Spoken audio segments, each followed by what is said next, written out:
Mr. Pham's family became refugees during the Vietnam War when his father borrowed a C-130 cargo plane to fly his family and 50 others out of Vietnam. This happened just a few weeks before the fall of Saigon. The family eventually found freedom through the help of the United States military. Please welcome Mr. Pham.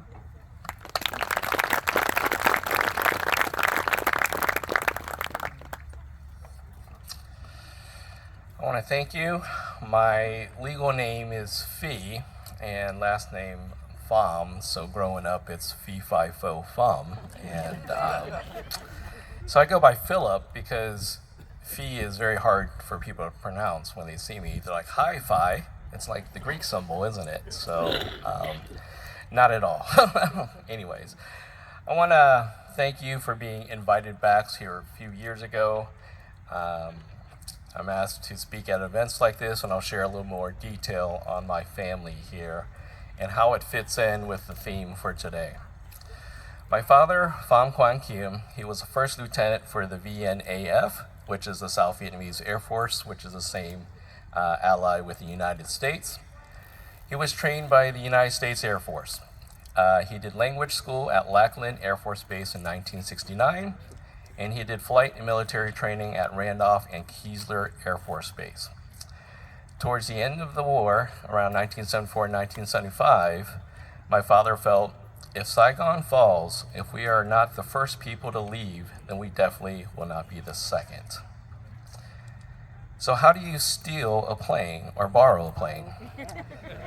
There's, as far as I know, there's no manual to steal a plane, no self-help, and I Googled this, there's no stealing military planes for dummies, so that's out there.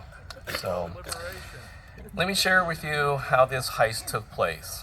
On April 3rd, 1975, my father and his best friend, Khan, talked about stealing a plane. Of course, during that time, everyone talked about getting out of town because the writing was on the wall. During that day, my friend's dad called and said, hey, my plane is not working. We are going to be using one of your planes in your squadron. So my father looked at that as being an opportunity. He met his friend on the plane, and the mission was to fly a rice resupply mission to Phan Rang, which is a province halfway between Saigon and the border of North and South Vietnam. So he talked to the co-pilot, got on the plane, and said, hey, I haven't seen my friend for a while. Would you mind if I take your spot? So the co-pilot kind of looked at him. It's kind of a strange request. Did you clear with this with authorities?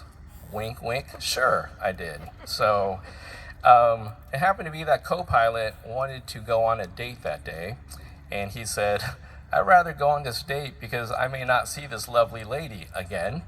And he got off. And so my dad got on the plane with his best friend. And during wartime, there's fuel rations. So really, when you go on a plane, they fuel the plane to a certain amount for you to get to your destination. If you make it, they fuel for you to get back, just to save on money and resources. And that very day, when my father checked the fuel gauge, he found out there was a full tank of gas. How did that happen? Well, one of the crewmen who was filling the gas tank took a smoke break. And he forgot about the fuel ration. He apologized to my father, which was, an officer, and said, I'm sorry, I will not do it again. You promised not to report me. My father looked at him and said, just make sure you don't do that again. So he has a full tank of gas. So in terms of stealing a plane, he has a crew, check. He has a plane, check. And a full tank of gas, check. So what do you do next? Well, during that time, he unplugged the circuits on the plane to stall. Just to buy a little time, he went through detailed checklists, checking it twice with the crew, which this is not his crew, you gotta remember. And he did that just to buy as much time as possible. He disabled transponders, radio communication on the plane, and then he communicated to his crew that, or at least to this crew, that there's a change of plans. Instead of flying northeast, they're going to fly southwest to pick up some people. Why? Well, he told my mom to meet him at the airport at 3 o'clock, which in my dad's mind, that means 4 o'clock. So the flight was at noon, so he had to stall as much as possible, and it was only about a 20-30 minute flight to the abandoned Air Force Base, which is Longtan Air Force, which was abandoned in 1973, was where the destination of the plane was going to go. So as they headed to the airport, or the abandoned air base, is my father circled the airport, nothing. No cars, nothing, abandoned, no one there. Circled a second time, nothing. Did not see anything. He told the crew, one more time, we'll circle one more time, see what happens. As he went around the third time, he saw 4 cars pull up towards the abandoned air base. They landed the plane, and my father communicated to the crew that he was commandeering the plane. Of course, that's a military term for stealing, and the term my dad, if he was here sharing, he says he borrowed the plane. He didn't steal the plane. So he mentioned that to the crew. The loadmaster on the plane didn't want to have anything to do with it. He thought that the crew was defecting. He got off the plane to alert the authorities. The navigator on the plane decided to get up, started walking towards the door, turned around, and decided to stay on the plane. He instructed to unload the supply, which was 20,000 pounds of rice, off the rear of the cargo plane. In the process, about 50 civilians boarded the side door of the cargo plane. And the plane was still running, okay? So the propellers were spinning. Unfortunately, during the onboarding process, there was a 2-year-old who got trampled, left limp in her mother's arms. Was it worth it? To make matters worse, as she headed to tend to her motionless toddler, she left her 4-month-old baby on the runway. Freedom is not free. Military police and a Jeep arrived pointing an M79 grenade launcher towards the cockpit, commanding the plane to stop. My father looked at his best friend and says, "I don't think they'll shoot, just go." How long do you think it took for the plane to land and take back off? 17 minutes? 47 minutes? 7 minutes.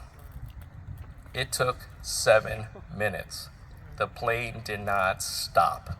It was rolling. As the plane took off, it flew at treetop level to avoid radar. And at that point in time, there was fog that filled the cabin. Why? Because the cargo bay door was not shut. My father noticed that as the cabin started being filled in with fog, he jumped out, went back and shut the door. And he realized as he's looking with the crew that what he can see is wondering what has just happened was the right thing to do.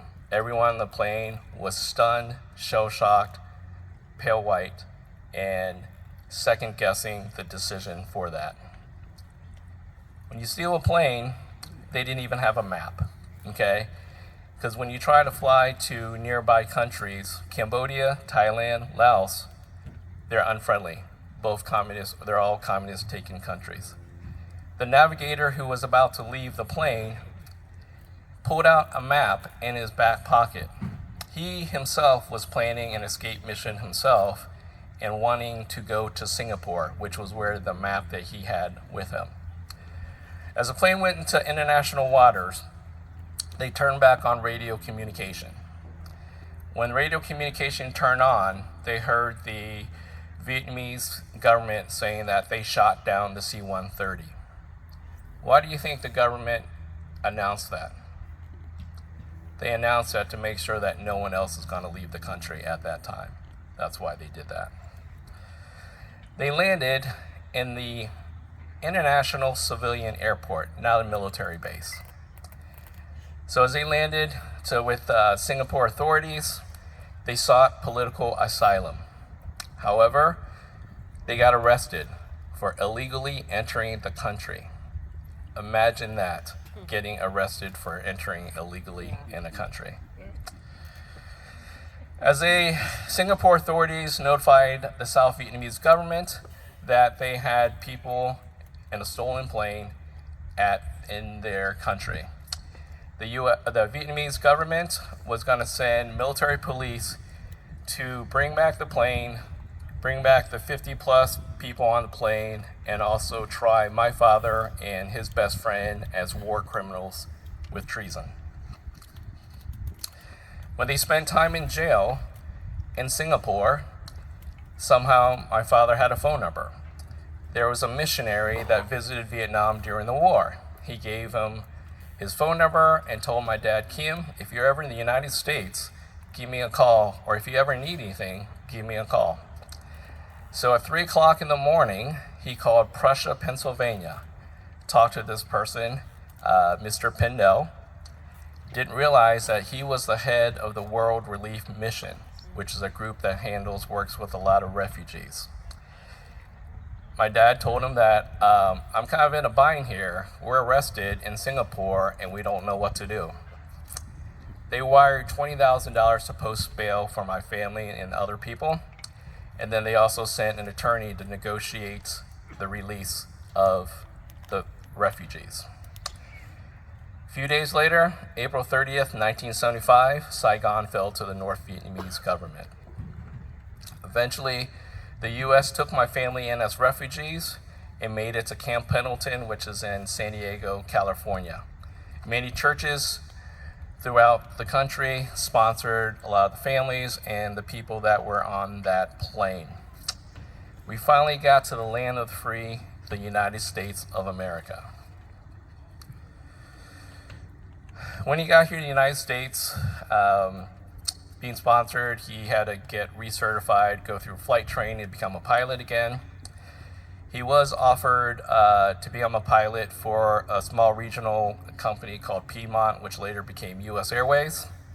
And they put a condition on him when they offered him the job. They said, we will give you this job to be one of our pilots as long as you promise not to steal one of our planes.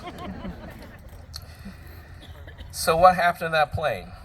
In 1985, as he was flying, there was a passenger who came up to him and said, how did you come here to the United States? Did you come here by boat? My father nonchalantly said, no, I stole a plane.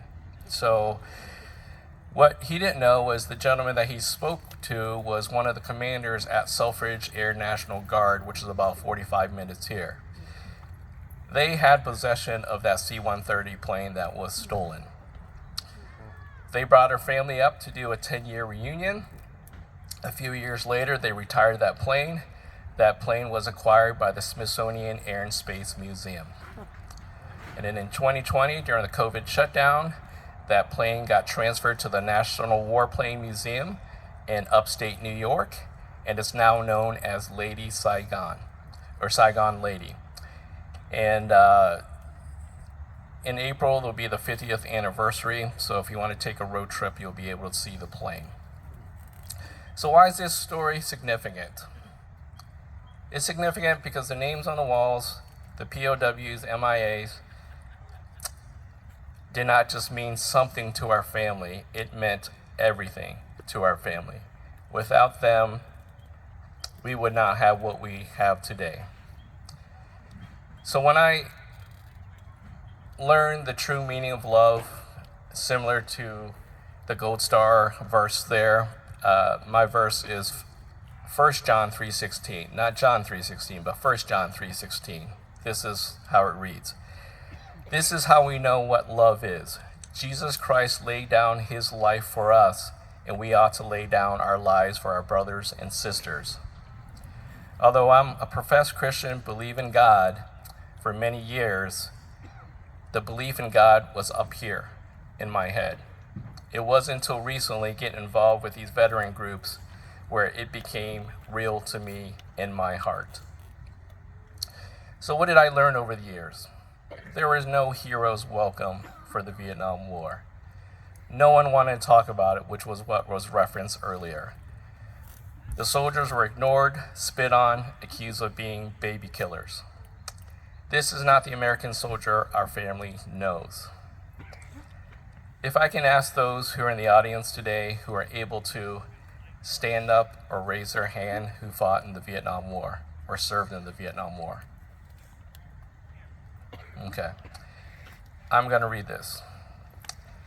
I'm sorry for what you endured and know that even coming to events like this, you are holding back memories that haunt you every night.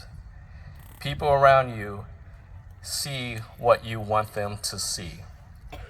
I want to say that I'm sorry you have gone through the pain that no one should go through. You carry a burden of the 58,000 plus names on that wall and the ones you see around you, brothers and sisters, depart this earth as you become one of the last ones standing. I'm sorry that I did not realize what sacrifices others have done for my family until sadly less than a decade ago. I ask for your forgiveness, and I pray that my family's story brings peace to your life, and know that your sacrifices and the fallen soldiers, the POA, MIA, were not done in vain. From the bottom of my heart, I salute you.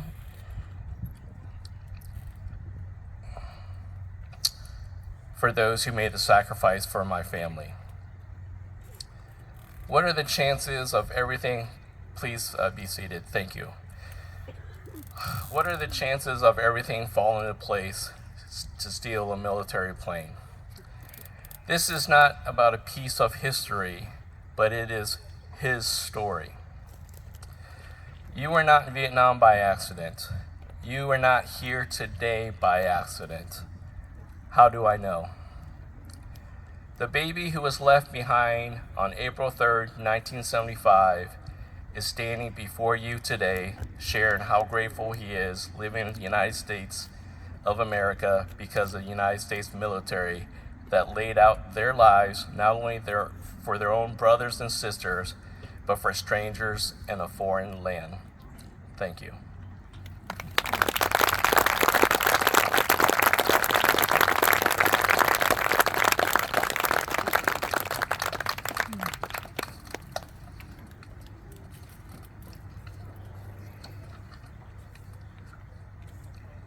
We will now hear from Dwayne Oparka.